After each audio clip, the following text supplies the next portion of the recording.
Stephen obviously paid some people to be here today, and that's fine. His novel, I might add, debut novel, is called Bomb Island. He previously published a story collection called The Aliens Will Come to Georgia First. So Stephen obviously has some problems, y'all. We love him. I love this book. So much fun. It's called Bomb Island from Hub City Press. Stephen Hundley, y'all. Thank you, Jim. What a ride this book is. Let's tell the folks about Bomb Island. I mentioned some of it. Give us the setting and how it is there is a real place that suggested this novel. You went fishing when you were a kid. Yeah, Bomb Island is sort of a composite of Cumberland Island, which is Georgia's largest national barrier island, and also Ossabaw, St. Catherine's, all those barrier islands kind of smushed into one. There is a real bomb off Tybee, so I moved that about 60 miles south and put a tiger on the island and brought some people out to live in the trees and just started pushing the tension until something popped, and that's what the novel is. So it's a ride. These folks, these great characters in here, and we love them all. Whistle is the mother sage, and it was her great idea. Hey y'all, let's go get a tiger, and let's bring this tiger on the island with us. And that's what she does. What could go wrong, right? Yeah. What about Fish? Tell us about Fish. You can't help but love Fish. Our boy protagonist, Fish, he's about 15 and has grown up on the island, kind of in isolation with all these rebellious types raising him, in relative isolation on Bomb Island near the mainland. And I think for Fish, this is just a normal day. Things like tigers, and his day job is running a glass-bottom boat tour of an atomic bomb. So, as Fish's normal is different than most people's normal. Yeah, and you mentioned the Barrier Islands. There are several out there on the coast of Georgia, and one of them really did have tree houses, right? That's right. Yeah. I guess in the '60s, a bunch of freaks went out there and tried to squat. Yeah, something like that. Yeah, on and the the backside. mosquitoes swooped down, and that was the end of that, right? It's a tale as old as time. You go out to the islands and the mosquitoes carry you away. But on the backside of Ossabaw Island, there's a place called Hippie Village in Fanny Slough, if you guys are familiar. Fanny Slough. Right, yeah. That sounds like a Mississippi place. That'll be the name of my next book, probably. Oh, you gotta go. Bomb Island, Fanny Slough, yeah. So obviously the tiger is your invention, as are these great characters, but this setting, because it's very important, the setting is, and Fish and Whistle and Nutso and all these wonderful characters. Der Beer is sort of our villain. Tell us about Der Beer. Der Beer is a charter fisherman and a father, and all kinds of folks are fathers, and in this case it's our antagonist, and he's bringing his own tensions into the story and his own view of what's, how you can do right. So I think he's a very human antagonist. That's my favorite thing about him. You feel for him as much as you hate him. Oh man, he's easy to hate. He's a mean guy. He's mean to his daughter, and we just don't stand for that around here. That's right. So what's interesting to me is, you're reading along, you've got these great characters with these really kind of funny names, and you're thinking, oh, this is a Tom Robbins book or Harry Crews book where it goes way over the top. But you're a young man, what are you, 60? I think everybody's 60. You have this narrative control where you keep the plot and the story where it's believable, if we can believe that. Did you do that? Were you conscious of that? I don't want to go over the top with this thing. I wanted the characters to feel human, even though there are a lot of speculative elements in the book, like a tiger and an atomic bomb. I wanted something to make you feel like it was still a real place where this could really happen. One of the ways we do that is the way the South commodifies its oddities. So, okay, there's an atomic bomb on the island, so of course when you're driving into the town, you're seeing billboards inviting you to come snorkel and scuba dive and, touch God and brush eternity and all this sensational things. Which they kind of had some of that stuff. Did they have that originally? Like they had tourists that were coming out to look at this thing in the 50s, right? When at first there was an accident, right? 2 jets collided, the bomb went down, And people, didn't they flock to this site to see this bomb originally? Let me think back to the 50s. I thought you were 60, man. What's the deal? All right. You got your Masters of Fine Arts here at the University of Mississippi in our incredible creative writing program. Do you have any memories of Oxford? Where'd you live while you were here, if you could tell us? I had the most fantastic little hole of an apartment on Price Street, and I remember in that winter it snowed. That was that was when the genesis of the book. I was locked in, watching all those people slide down that Price Street hill, which is pretty intense.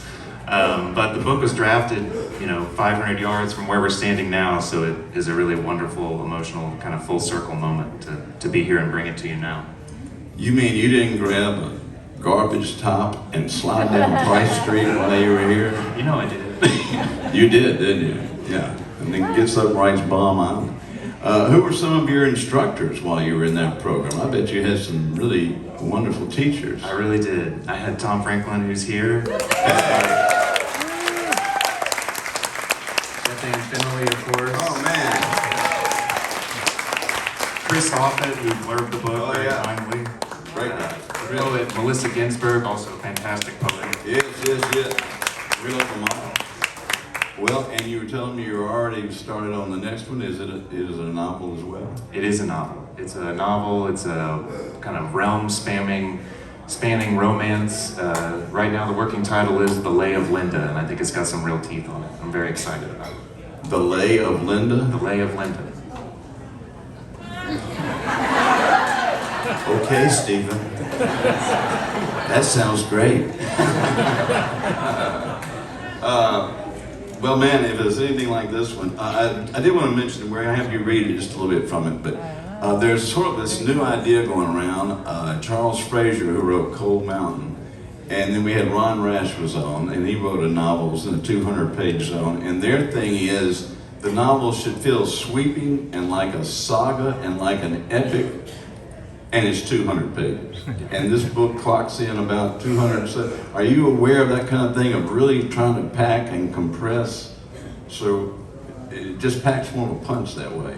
I haven't talked to Ron about the movement of the 200-page novel, but I do believe in the 200-page novel. And I think starting as a short story writer and really taking a lot of joy and pride in the short story as an art form, to take that into a novel and make something that feels taut is a big priority of mine creatively. Yes, well, you do it perfectly in this book. So, I mean, I don't mind a big, long, sloppy novel. Yeah. But when you get one like this, it's just every page and very economical. And you care about these characters, and that's key. Thank you. Do you mind reading a little bit from Bomb Island? I would love to read. Would y'all like to hear a little bit? Stephen Hundley, y'all. I'm going to bring us in right at the beginning with our protagonist, Fish, the boy, and he's watching Sugar the tiger stalk a foal on the beach. In the years since Sugar began hunting, Fish had seen the half-wild ponies of Bomb Island kick and arc their backs when the tiger broke from cover to wrestle them by their necks and crush them to the sand, or else ram them so they rolled with their hooves scrambling in the air. Next to Sugar, most of the thin island horses looked like dogs. 20 yards from Fish's tree, the foal dipped its head to pluck at the grass, and Sugar crept forward. This was as close as Fish had ever been. Even though they had raised Sugar from a cub, he always hunted alone. But the tiger was nearly within range of the foal, and it had given Fish no sign that he knew he was in the tree. Fish's hands began to sweat, and he wished the horse would run. Sugar might have been a concrete gargoyle the way he lay over the sand, but the foal was saved. It was joined by a group of 4 healthy adults, and the horses climbed the dunes, walking in a mob. Fish edged farther along the oak limb to watch Sugar slink backwards and melt away as the horses stomped into the grass.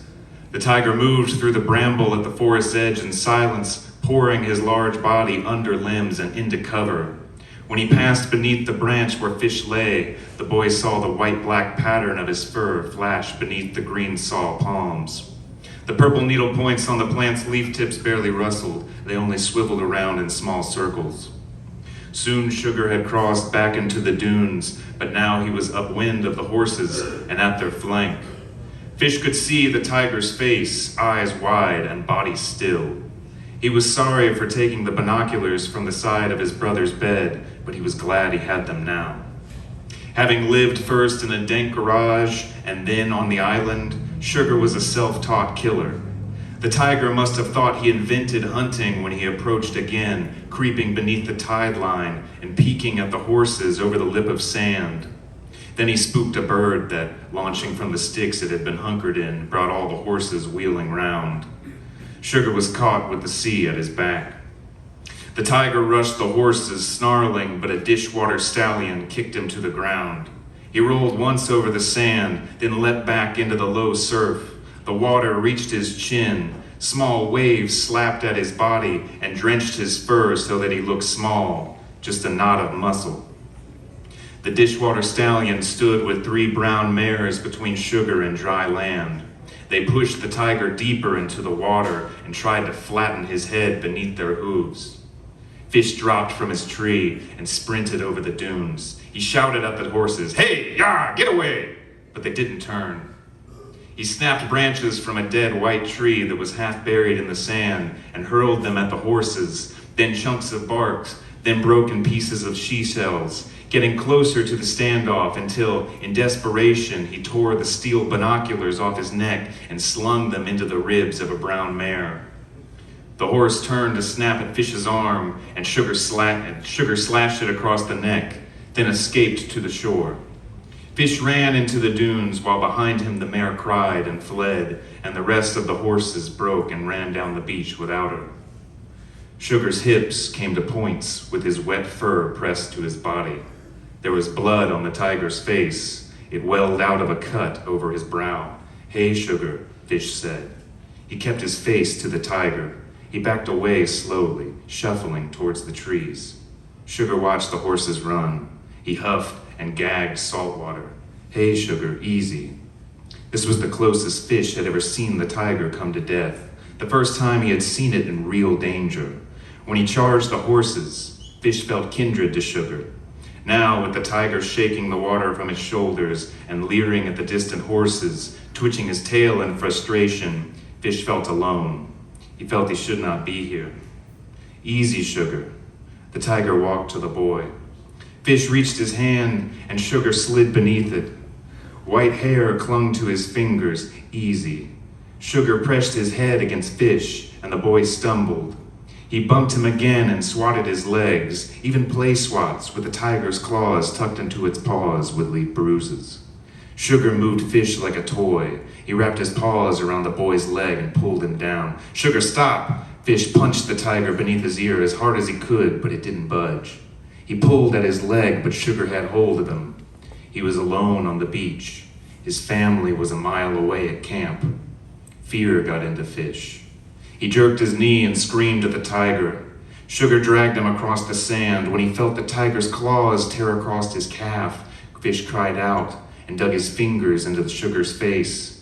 He felt a large eyeball squish beneath his thumb, and the cat recoiled. As quick as he had come at Fish, the tiger drew away. The boy watched stunned as Sugar turned, shook his head, then sprinted down the beach on the last narrow strip of firm, wet sand not washed over by the tide. The celebrating horses had stopped to play and were high-stepping in and out of the surf. They didn't see the tiger racing towards them on the wind. Sugar leapt from the sand and savaged the tall dishwater stallion. He bit at its neck while his claws dug and kicked at its belly until the horse rolled to its side in the water and lost its throat. The other horses scattered and raced in twisting paths over the dunes and into the trees where they crashed like giant, graceless deer. Thank you.